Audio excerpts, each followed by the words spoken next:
It looks like we could be seeing Avowed at this year's E3 Xbox conference, and Unreal Engine 5 is now in early access and is available for developers.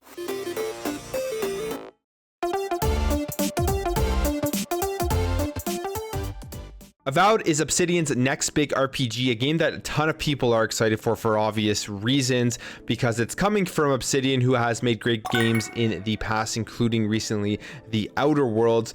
But we do not have any more information as to what this game is really about and when it is going to come out. And a lot of people are hoping that at this year's E3, we are going to get more information on the game. Now, this comes via a Microsoft insider called Sponger on Reset Era, who is talking about Avowed, and he's talking about how Jeff Grubb recently said that the game will not be ready for this year's E3 showcase.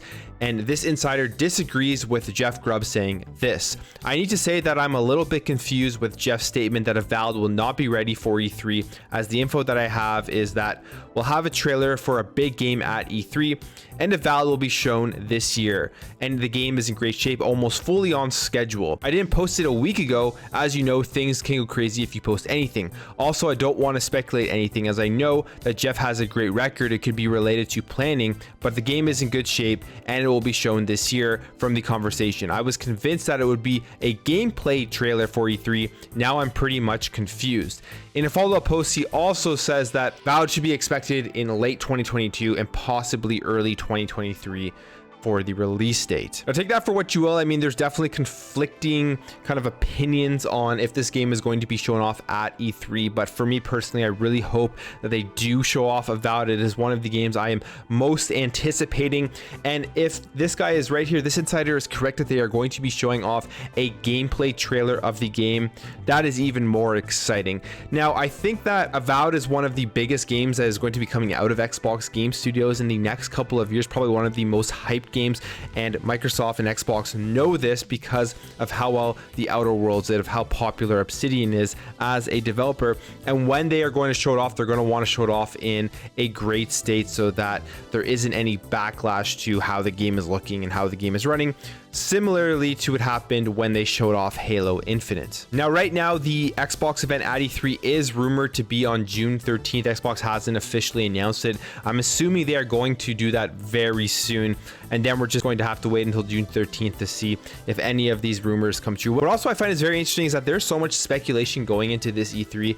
There are so many rumors out there from all of the different insiders and people within the industry that I think after this C3, we're going to get a pretty good picture of kind of like who has the good information and who has the bad information, because it's just non-stop rumors leading up to this show. Now, moving on here to something that is very exciting for the future of video games, the future of console gaming, and it is Unreal Engine 5 is now into early access and available to developers. Now, this was on the Unreal Engine YouTube channel. They showed off Unreal Engine 5 and they went over all of the improvements that are coming to the engine, saying that it is going to be a generational leap in visual fidelity, and they are offering a chance for game developers to go hands-on with some of the most exciting features. Now, there's a bunch of stuff in here. I'm not a developer, so I don't understand what it all means, but I will just quickly go through the different features. The first one here being Nanite, and this is the first feature that was highlighted by Epic Games, and it is a virtualized micro polygon system that allows games to show unprecedented amounts of geometric detail.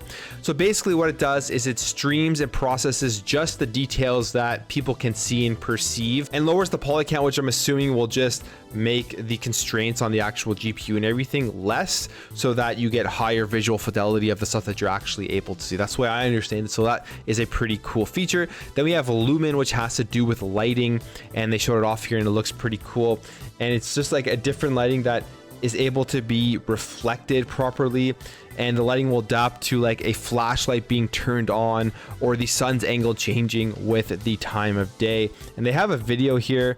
It's pretty cool because it shows like the sun moving around within this cave and how all of the different angles from the rocks and everything shape the light differently and reflect it differently. And then there is the feature here with making open worlds, and basically this just will make it easier for game developers to work on open worlds more quickly. And basically it just allows game developers to simultaneously work on the same region of the world without getting into each other's way. Now obviously there's more stuff to this, but I don't fully understand it, but I will have the link in the description below for you guys to check it out if you are interested.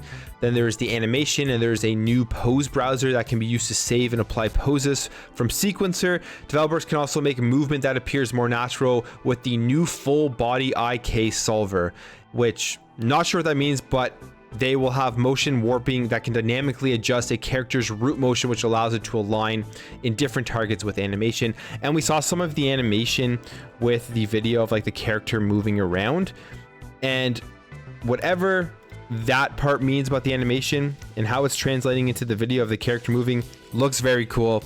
So I'm sure it's just going to make movement with your characters in video games more realistic, and that's always something that can be a little janky depending on which game you have. The way that some characters run and walk can sometimes look awkward, and maybe this is going to solve some of those issues with character movement when using Unreal Engine 5. Then there's some enhancements to the sound. So Epic Games explains that Meta Sounds brings the benefit of procedural content creation to audio in the same way that the Material Editor brings them shaders to other features. And then finally, the workflow. So Epic Games also has an update to the Unreal Editor that should help people streamline their workflow. So obviously Unreal Engine is a very popular graphics engine, one of the best ones out there. A lot of development studios use it, and now we're getting updated to Unreal Engine 5, which will just make games just look and run next generational. So here's a tweet from Tom Warren as well, showing Unreal Engine 5 running on the Xbox Series X and the PlayStation 5, and it is in real time, they say. So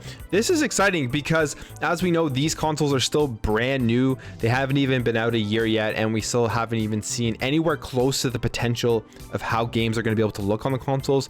And when you see stuff like this, it just gives you a lot of excitement going forward as to how games are going to start looking once these consoles mature, once the tools are matured, once the developers fully understand how to create games on these consoles, and we can get the most power out of them. I think we're going to get some of the best looking video games we've ever seen. So that's very exciting, especially with the power under the hood of the Xbox Series X. I can't wait to see what developers are going to be able to do with Unreal Engine 5. But anyways, guys, that's it for me. Let me know what you think about this in the comments below. Are you hoping to see Avowed at E3? Do you think it will be shown off, or do you think it's just too early before this game is going to be released for them to be able to show off anything substantial? And let me know what you think about Unreal Engine 5, and are you excited to see what comes out of developers using this new engine? If you enjoyed this video, make sure to hit that thumbs up button. If you're new here and you like what you see throughout this video, I'd really appreciate you hitting that subscribe button to help this channel grow, help grow this community, so we can have great conversations in the comments below. Thank you again for watching. Thank you for your support, and I'll catch you in the next video.